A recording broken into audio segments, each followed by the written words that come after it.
deram a incumbência a mim hoje fazer uma reflexão. Essa reflexão nós começamos da seguinte forma. A grande maioria de vocês já devem ter lido, ou pelo menos ouviram falar, do livro O Pequeno Príncipe. E nesse livro O Pequeno Príncipe tem uma frase que praticamente a grande maioria dos leitores desse livro ficaram com essa frase, que diz assim: você é eternamente responsável por aquilo que cativas. E é verdade. As pessoas que nós cativamos, nós somos responsáveis. Teve uma pessoa que nos cativou quando passou por aqui, e ele é responsável por nós até hoje. Ele já foi há 2000 e poucos anos, e ele nos cativou. O livro O Céu e o Inferno, que eu prefiro mais o título A Justiça Divina,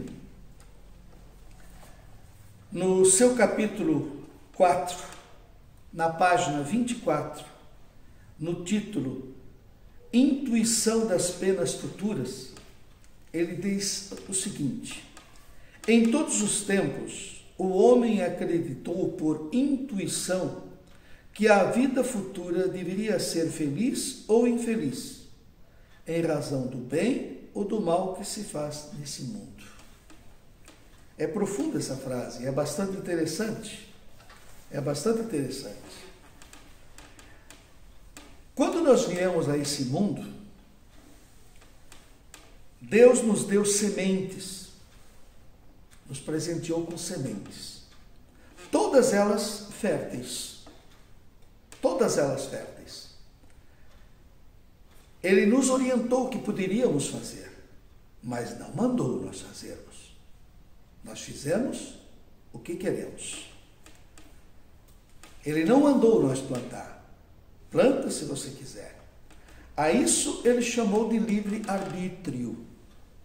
Esse livre-arbítrio nada mais é do que ele colocou em nós dois botões e disse: aperta o botão que você quiser. Sou honesto, sou desonesto. Sou honrado, sou desonrado. Sou trabalhador, não gosto de trabalhar. Você aperta o botão. Ele não manda apertar o botão. É você que aperta. Isso aí nos remete àquela famosa parábola dos talentos, que acho que todos vocês lembram. A parábola dos talentos, o Senhor deu 30 talentos a um. Esse termo talento, você usa do jeito que você quiser. Você emprega do jeito que você quiser. Eu vou continuar usando talento. Ele deu 30 talentos a um, 20 a outro e 10 a outro. Ele disse: um dia mais tarde eu venho buscar. Quando retornou, o de 30 talentos disse: mestre, eu sabia que você era uma pessoa exigente e que cobrava. Eu estou devolvendo 60 talentos. Oh, servo bom e fiel. O de 20 talentos, a mesma coisa. O senhor me deu 20 talentos, estou lhe devolvendo 40 talentos. E o de 10 talentos disse: Senhor, eu sei que o senhor é severo e cobra as atitudes. Por esse motivo, eu guardei os talentos e estou devolvendo novamente os 10 talentos. E o Senhor disse: servo malandro, infiel. O que eu quero dizer com isso? Essa parábola dos talentos tem N situações em que a gente se colocar. Muitas vezes Deus nos dá um problema e você diz assim: eu ponho na mão de Deus. E Deus diz assim: cara, eu te coloquei ali, foi para você me ajudar, não foi para você me complicar. Faz a tua parte, filho. É o tal dos 10 talentos que eu guardei e não faço nada. Rezo o dia todo por mim, mas não faço nada para ninguém. Eu não levo uma vírgula do meu tempo a alguém. Quando eu rezo o Pai Nosso, eu vejo uma profundidade muito grande na qualidade dessa oração. Ele é muito profundo. Tem uma parte que ele diz: seja a vossa vontade. A vossa vontade. a vossa vontade, não a vossa vontade. Muitas vezes, eu vou me colocar agora, eu rezo o Pai Nosso pedindo as coisas materiais só para mim. E precisa sim. Nós precisamos viver e nós precisamos de coisas materiais. Mas não exclusivamente o material. Não exclusivamente o material. Por quê? Esse material leva tempo. Tem um tempo para a gente. E o tempo não pode ser segurado. A vida é uma tarefa que se leva para casa. Lembra do relógio, o pêndulo do relógio? Ele vai e ele vai, ele não volta. O tempo não volta. Quem morreu às 3 da tarde está morto. Não volta mais. Então, o tempo é uma tarefa difícil e a gente leva para casa. O tempo passa rápido. Quando vemos já são 18 horas, quando vemos já é sexta-feira, já terminou o mês, quando vemos já terminou o ano, quando vemos já se passaram 40, 50, 60 anos. Nos damos conta de ter perdido um amigo e esquecemos do tempo. E quando nos vemos, o amor da nossa vida parte e não damos conta que jamais pode voltar atrás. Não pare de fazer alguma coisa que te dá prazer por falta de tempo. Não pare. Não pare de ter alguém ao seu lado, ou de ter prazer na própria solidão, é um direito seu. O tempo não volta. Porque os teus filhos subitamente não são teus filhos, não são mais teus filhos. Assim como um dia nós deixamos a casa dos pais, eles deixam a nossa casa também. E nós deveremos fazer alguma coisa para ter com esse tempo que sobra, que quando não temos mais os filhos. E normalmente o que acontece, nós temos aquela síndrome do ninho vazio. É fogo, não é fácil. Falar é fácil, eu sei. Quem já passou sabe disso. O que eu faço com esse tempo que eu não tenho mais os filhos?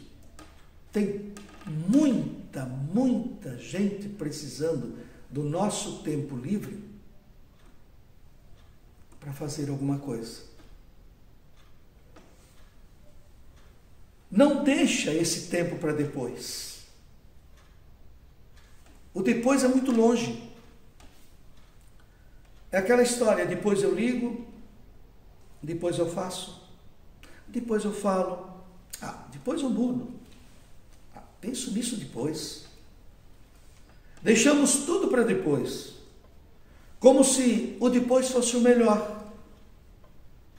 Por que não tentarmos agora? Porque depois o café esfria.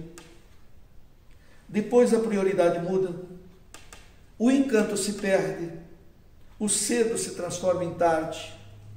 Depois a melancolia passa. Depois as coisas mudam, depois os filhos crescem, depois a gente envelhece, as promessas são esquecidas, depois o dia vira noite e depois a vida acaba. E deixamos para depois. Não deixe nada para depois, porque na esperança do depois se pode perder os melhores momentos, as melhores experiências, perder os melhores amigos, perder os melhores amores. Lembra-se que o depois pode ser tarde demais. O momento é hoje. Lembra da história da parábola dos talentos? Que Deus nos deu as sementes todas férteis? É a hora de plantar. O plantar é agora. O ontem morreu, não volta mais. O amanhã, quando chega, se torna hoje. Por esse motivo, hoje é o teu dia. Plante hoje. Amanhã não existe e pode ser tarde. Não permita mais, nós não temos mais a capacidade, ou nós não nos permitamos mais de postergar para depois. A vida é agora. Irmãos de caminhada, plante, porque Ele vai cobrar. Onde estão as sementes que eu te dei? Que o grande arquiteto do universo, esse grande Deus que modelou esse universo que a gente não tem ideia da imensidão, possa nos abençoar e possa nos proteger sempre. Um abraço, meus irmãos.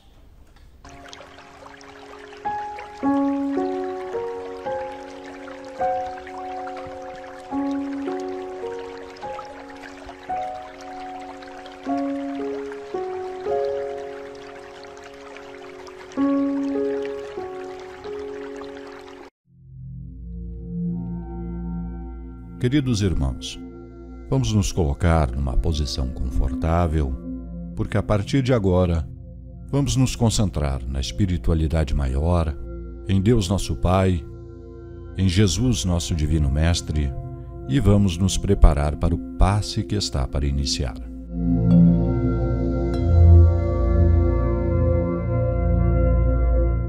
Pai nosso, nos reunimos aqui, encarnados e desencarnados, sentindo a presença de cada irmão que está no outro lado em seu aparelho eletrônico, com o desejo fervoroso de servir ao próximo. Estamos de coração aberto e desejamos irradiar amor para todos os que aqui chegarem à procura do amparo e conforto espiritual. Cada um de nós tem sempre alguém muito querido, a quem desejamos proteção e felicidade, e que, ao ser recordado, nos enche de luz o coração. Não menos importante é lembrar de cada família que vela-se em isolamento, aspirando à proteção física e mental nesta época de pandemia. Que essa mesma luz de amor ganhe agora vigor com a tua assistência e com a assistência de nossos irmãos da espiritualidade maior. Que cada um de nós possa se tornar um foco de amor a irradiar em todas as direções e, através de cada aparelho eletrônico, fazendo vibrar a sua amorosidade em todos aqueles que pousarmos agora as nossas mãos. Permita assim, Pai amado, que sejamos o teu instrumento de amor para todos os nossos irmãos e irmãs. Que assim seja.